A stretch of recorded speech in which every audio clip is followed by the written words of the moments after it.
हे आपले मान्यवर नेते या ठिकाणी खालापूर तालुका शेतकरी कामगार पक्ष, खोपोली शहर शेतकरी कामगार पक्ष आणि आमचा खालापूर तालुक्यामध्ये जे बांधकाम व्यावसायिक मोठमोठ्या माध्यमातून येत आहेत, यामध्ये हिरानंदानी असेल, इंडिया बुल असेल, गोदरेज असेल, यासारखे मोठे मोठे प्रोजेक्ट येत आहेत. मोठी कारखानदारी या ठिकाणी येते. या कारखानदारीमध्ये आपल्या कार्यकर्त्यांना कुठेतरी न्याय मिळत नाही.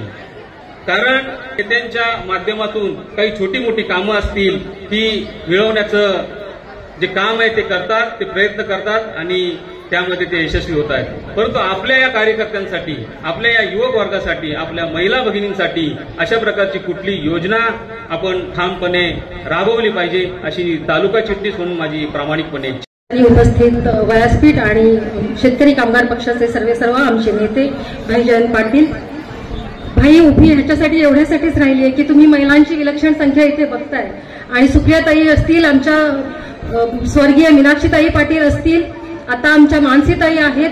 शेका पक्षाला धुरंधर महिलांच्या कार्यकर्त्यांचा एक वारसा लाभलेला आहे आणि भाई अशा कार्यकर्त्या आपल्याकडे असताना आम्हाला महिला कार्यकर्त्यांना खालापूर तालुक्याच्या सध्या कुठलंही पद नसताना त्याच्यामुळे महिला आघाडी आमची थोडीशी कमकुवत झाल्यासारखी वाटते. त्यामुळे मानसीताई, मी तुम्हाला ह्या संवाद मेळाव्याच्या निमित्ताने एवढंच सांगेन की लवकरात लवकर तुम्ही ह्या महिला बघताय किती आहेत त्या, या आपण कोणालाही पैसे देऊन किंवा कसलं तरी आम्ही दाखवून इथे जमा केलेल्या महिला नाहीये.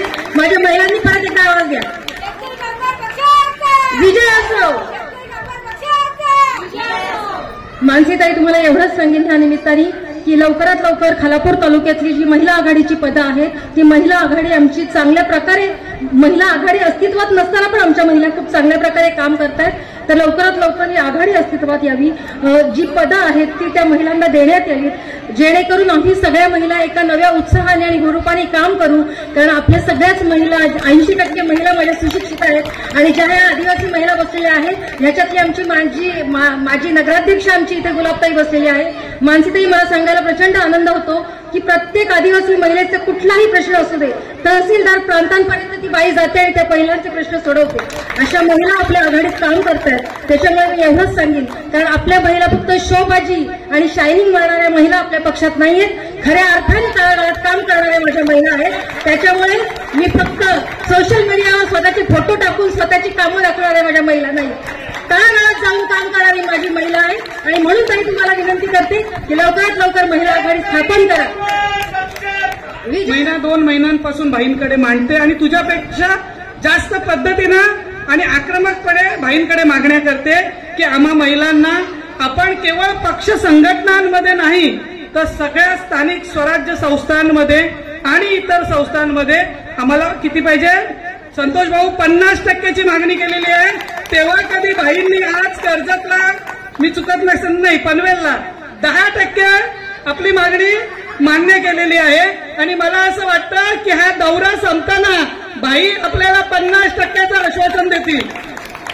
ही 3री सभा आहे आणि इथे मला सांगायला आणि पाहायलाही आनंद होतोय की उरण नंतर पनवेल आणि पनवेल नंतर नेरळची झालेली सभा, या बैठकांमध्ये सगळ्यात जास्त उपस्थिती महिलांची कुठे असेल तर ती या ठिकाणी आहे. आणि नुसत्या महिला नाहीत की आल्यात बसल्यात धम्मपणे काय चाललंय नुसतं आपलं बघावं असं नाही, तर मी त्यांच्या कृतीवरून जाणून घेते की या माझ्या सगळ्या महिला भगिनींना राजकारण कळतंय, समाजकारण कळतंय, आजूबाजूला काय घडतंय हे उघड्या डोळ्यांनी बघून विचार करणाऱ्या माझ्या या महिला आहेत. आणि म्हणून आम्ही हक्क मागतोय पक्षाकडे, कारण मला माहिती जिल्ह्यामध्ये आपण चिटणीस फंडानं आणि पक्षाच्या ज्येष्ठ कार्यकर्त्यांची एक बैठक अलिबागला झाली आणि त्याच्यामध्ये ही 2 दिवस चर्चात्मक झाली आणि शेवटची फायनल बैठक जिल्हा मध्यवर्ती बँकेच्या सभागृहामध्ये घेतली आणि त्याच्यामध्ये जिल्हा चिटणीस म्हणून आपण सुरेश खैरेंना निवड केलं. जिल्ह्यामध्ये अनेक लोकांनी मला फोन करून त्याचं स्वागत केलं आणि त्याचं चिटणीसपद दिल्याबद्दल आम्हाला धन्यवाद दिले. मला वाटतं ज्या पद्धतीची प्रतिसाद आज आम्ही सकाळपासून जो मिळतोय तो बघितला असताना शेका पक्ष आहे तसाच आहे. एक दोन लोक इकडे तिकडे गेले तरी शेका पक्षाच्या कोणी मताला हात लावू शकत नाही परिस्थिती आहे. आणि म्हणून मी या ठिकाणी निश्चितपणे सुरुवातीलाच खोपोली शहरातल्या आणि खालापूर तालुक्यातल्या आपल्या दलित आघाडीला धन्यवाद देतो आहे. श्याम आहे, कैलास आहे, रोकडे एवढा चांगला बोलतोय मला माहितीच नाही. तर खरं आहे ते सांगतो. मी नेहमी स्पष्ट बोलणारा एक कार्यकर्ता आहे. परंतु या लोकांनी जर खरोखर काम या पद्धतीने केलं तर खोपोलीचं चित्र हे बदलू शकतात. ही खोपोली जी सोन्याचा धूर काढणारी आहे ती उभी करताना महाराष्ट्रातला जो गरीब वर्ग होता खोपोलीमध्ये येऊन स्थायिक झाला.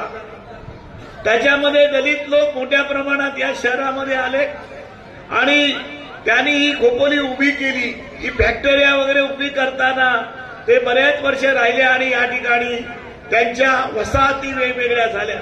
मला वाटतं 8-10 वसाहती शहर असतील आणि त्या वसाहतीचं पुनर्जीवन झालं पाहिजे, पुनर्वसन झालं पाहिजे.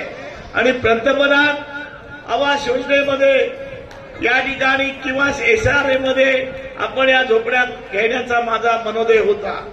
दुर्दैवानं मी अनेक वेळा सभागृहात त्याच्यावर बोललोय. पण मी आजची तुमची उपस्थिती बघून श्याम मला वाटतं हे पहिलं काम आपल्याला करायचं आहे.